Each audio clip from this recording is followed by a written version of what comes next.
Eto, galit na si Trump. Ah, It's the motherfucking Eagle Double G. bakit galit na itong si Trump? Panoorin natin 'to. But reports coming from the region suggest that the sides accuse each other for violating the ceasefire. So, I think what they is both your? violated it. What is I your don't think they. I'm not sure they did it intentionally. They couldn't rein people back. I don't like the fact that Israel went out this morning at all, and I'm going to see if I can stop it. So as soon as I get away from you, I'm going to see if I can stop it. Okay? Galit na galit si Trump kasi nga nag-announce siya ng, meron ng kasunduan para sa ceasefire. Eh, bumakbak ang Iran. Bumakbak din na binomba rin ng, Israel yung Gaza. So ngayon, eh, sabi niya dito na tatanggain niyang, tigilan yon. I think it's been completely demolished. I think the reason we're here is because those pilots, those B-2 pilots, did an unbelievable job.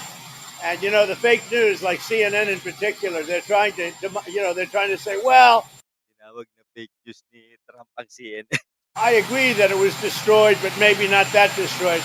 You know what they're doing? They're really hurting great pilots that put their lives in the line. CNN is scum, and so is MSDNC. They're all, and frankly, the networks aren't much better. It's all fake news, but they should not have done that. Those pilots hit their targets. Those targets were obliterated, and the pilots should be given credit. They're not after the pilots; they're after me. They want to try and demean. Well, Iran will never rebuild its nuclear. From there, absolutely not. That place is under rock. That place is demolished. The B-2 pilots did their job. They did it better than anybody could even imagine. They hit late in the evening. It was dark with no moon, and they hit that target with every one of those things, and that place is gone.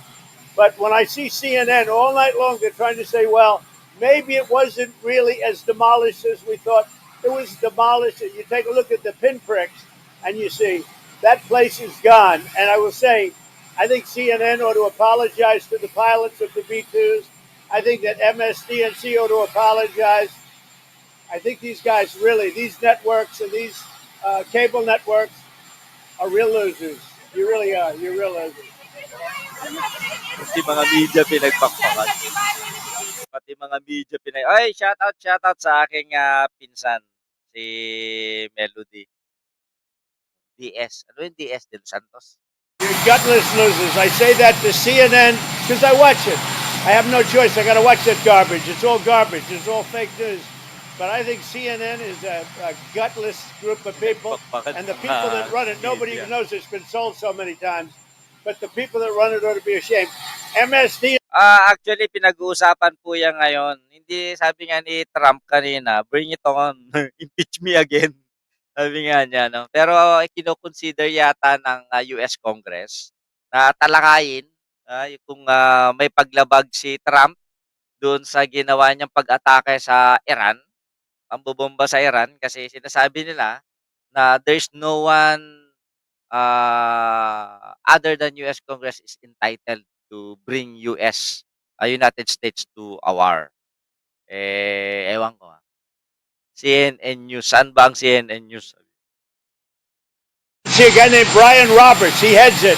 He's a disgrace. He's a weak, pathetic disgrace. Pinaginitan talaga. Israel says that Iran violated the peace agreement and the ceasefire agreement. Do you believe that Iran is still committed to peace? Yeah, I do. They violated it, but Israel violated it too. Are you questioning O yan Dahil tinanong dito kung ano ang masabi niya. Sabi niya, Iran violated. No, meron silang violation sa international law. Gayon din ang Israel. Tingnan niyo kung paano bumakbak sa magkabilaan, no? As soon as we made the deal, they came out and they dropped a load of bombs, the likes of which I'd never seen before. The biggest load that we've seen. I'm not happy with Israel. You know, when I say, okay, now you have 12 hours, you don't go out in the first hour and just drop everything you have on them. So I'm not happy with them. I'm not happy with Iran either. But I'm really unhappy if Israel's going out this morning because the one rocket that didn't land, that was shot, perhaps by mistake, that didn't land. I'm not happy about that. You know what? We basically have two countries that have been fighting so long and so hard that they don't know what the fuck they're doing. Do you understand that? Nagmura na si Trump, parang digong na. I love this guy. I love Trump. Kahit na nagmumukha na siyang stupido, okay pa rin.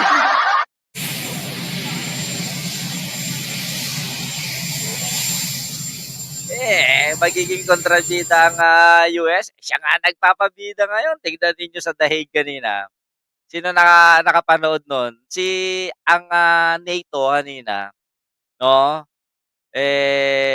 Nandun sila, yung North Atlantic Treaty Organization, nakasama na rin ng bansang France. Nandun sila kanina para talakayin yung banta ng Moscow, no? Na I think pag-iinitan niya yung mga member nung NATO. Pero andun din si Trump na tumuligsa o bumatikos din sa NATO. Hindi ko lang alam kung pinagsabihan nila ito. Anita Diyan po shout out. Dario Padilla, hello. Pinagsabihan nila si Trump kung ano yung mga gagawin. Yun. Pero no, iba yung ngiti ni Trump. Paano yan? Nagagalit na si US President Donald Trump. Both sides, Iran at tsaka Israel para hindi halatang may kinakambihan. Kaugnay niyang balitang yan, mga kapatid. Ito, kahit na sinasabing meron ng ceasefire, pero itinatanggi pa rin yan hanggang ngayon ng Iran na wala daw kasunduan. Basta ang sinasabi ng Iran, kung tatahimik o hihinto ang Israel, ay hihinto din sila. Yan, pero ngayon, hindi pa po nila binubuksan ang kanilang airspace. Ibig sabihin, bawal dumaan, sarado pa rin ang Hormuz Strait, wala pa rin nakakadaan ng mga kalakal na petrolyo.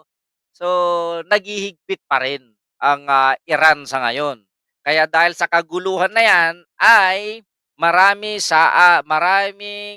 chaos for thousands of passengers stranded at Doha, dyan sa may Qatar airport, dahil nga yun sa mga kaguluhan na yan. At lalong-lalo na din sa parte ng UAE, Abu Dhabi, and Dubai. No? Yan yung mga latest na mga bali-balita ngayon patungkol dito sa kaguluhan sa Middle East na kung saan ay naapektuhan ang ating mga kababayan.